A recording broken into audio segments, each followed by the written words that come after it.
Merienda naman mga kaumami. Tara, magluto tayo. Ilagay na natin yung ating bilog-bilog. Konti lang ko ngayon dahil hindi naman ito gusto masyado ng aking mga anak.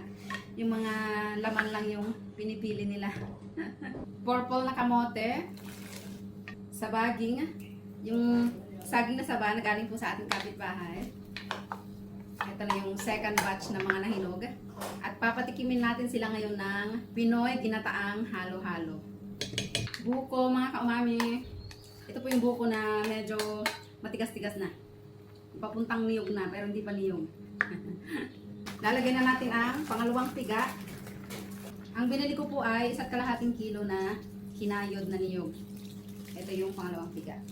At meron tayong glutinous rice flour na dinilyot sa gata din sa pangalawang piga. Dahil gusto kong gayahin yung niluto ng hipag ko noon na Ilongga na pinalapot niya yung kanyang bilo-bilo. More asukal. At lalagyan natin ng konting asin para malinamnam. Luto na!